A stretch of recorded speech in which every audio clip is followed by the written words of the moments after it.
భారతదేశంలోని ఒరిస్సాలో ఉన్న అతి పురాతనమైన పూరి జగన్నాథ స్వామి ఆలయం గురించి మీకు తెలుసా? పూరి జగన్నాథ స్వామి ఆలయాన్ని ఎందుకు నిర్మించారు, నిర్మించడానికి గల కారణమేమిటి, దాని చరిత్రను మనం ఇప్పుడు తెలుసుకుందాం. అప్పట్లో ఇంద్రజిమ్న అనే ఒక మహారాజు ఉండేవాడు. ఎంతో పరాక్రమవంతుడు, ఎన్నో యుద్ధాలలో విజయం సాధించాడు. ప్రపంచంలోనే సగ భూభాగాన్ని జయించిన గొప్ప రాజు. కానీ ఎన్ని సుఖాలు, రాజభోగాలు, సంపదలు ఉన్నా మనసుకి తృప్తి ఉండేది కాదు. దానితో మహారాజు ఒక సభను ఏర్పాటు చేశాడు. మంత్రులతో చర్చించాడు. అందరితో చర్చించి ఒక గుడిని నిర్మించాలి అని నిర్ణయించుకున్నాడు.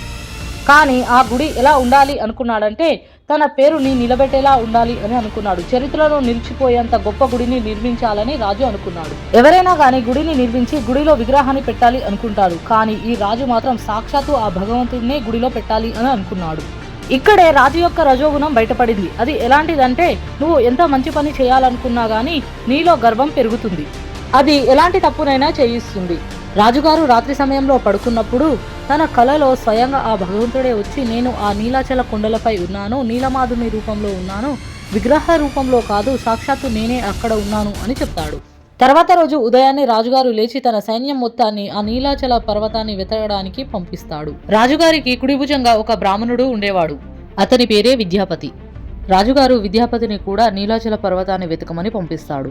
సైన్యం మొత్తం ఎంత వెతికినా ఆ నీలాచల పర్వతం యొక్క ఆచూకీ దొరకదు. సైనికులు అక్కడి నుంచి రాజు దగ్గరికి వెళ్లి, మేము ఎంత వెతికినా ఆ ప్రదేశం మాకు దొరకలేదు అని రాజుకి చెప్తారు. కానీ ఒక్కడు మాత్రం రాజు దగ్గరికి ఇంకా తిరిగి రాలేదు. ఆయనే విద్యాపతి. రాజుగారికి ఒక గట్టి నమ్మకం ఉంటుంది. విద్యాపతి ఎలాగైనా ఆ ప్రదేశాన్ని గుర్తిస్తాడు అని రాజుగారు నమ్ముతారు. విద్యాపతి ఎలాగైనా రాజుగారు చెప్పిన ప్రదేశాన్ని గుర్తించాలనే దృఢ సంకల్పంతో ఉంటారు. విద్యాపతి వెళ్తుండగా ఒక దట్టమైన కారడవి కనిపిస్తుంది. ఆ దట్టమైన అడవిలోకి గుర్రం కూడా వెళ్ళదు. గుర్రం అక్కడే ఆగిపోతుంది.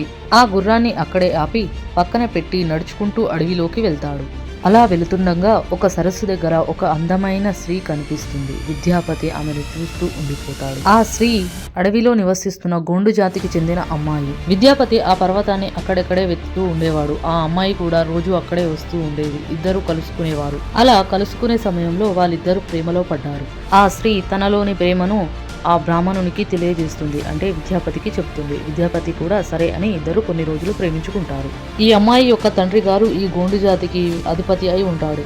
అయితే ఆయన ప్రతిరోజు రాత్రి కాకడా పట్టుకుని అడవిలోకి వెళ్ళేవాడు. మళ్ళీ తిరిగి ఉదయాన్నే తిరిగి వచ్చేవాడు. ఆ స్త్రీ విద్యాపతికి ఈ విషయాన్ని చెప్పాలా వద్దా అని ఆలోచిస్తుంది. కానీ విద్యాపతి కూడా చాలాసార్లు ఈ విషయం గురించి అడగగా ఆ అమ్మాయి విద్యాపతికి ఏమీ చెప్పదు. కొన్ని రోజుల తర్వాత పెద్దలకి చెప్పి ఆ అడవిలోనే ఘనంగా వివాహం చేసుకుంటారు. వివాహం అయిపోయిన తర్వాత విద్యాపతి కూడా అన్ని గమనిస్తూ ఉంటాడు. ఆ ప్రజాపతి స్థానంలో ఉన్న తన మామగారు ప్రతిరోజు రాత్రి కాగడా పట్టుకొని వెళ్ళేవాడు. వెళ్ళి మళ్ళీ తిరిగి వచ్చేవాడు. తిరిగి వచ్చేటప్పుడు తన దగ్గర నుంచి వచ్చే సుగంధ ద్రవ్యం ఎంతో అద్భుతంగా ఉండేది. విద్యాపతి ఆ పరిమళం గురించి అడగగా ఎవ్వరూ సమాధానం ఇచ్చేవారు కాదు. అయితే విద్యాపతి తన భార్యని అడుగుతాడు, నేను నీలో సగం, ఇక్కడ ఏం జరుగుతుంది? మీ నాన్న రోజు రాత్రి ఎక్కడికి వెళ్ళి వస్తున్నాడు? నిజం చెప్పమని అడుగుతాడు. అప్పుడు విద్యాపతి భార్య నిజం చెప్తుంది. మా నాన్నగారు నీలాచలం అనే పర్వతం దగ్గరికి వెళ్ళి వస్తారు అని.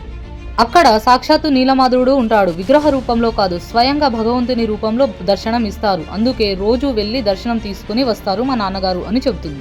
విద్యాపతి ఎలాగైనా నేను ఆ దేవుణ్ణి దర్శించుకోవాలని పట్టుబడతాడు. ఎలాగో తన అల్లుడే కదా అని విద్యాపతిని తీసుకుని వెళ్తాడు.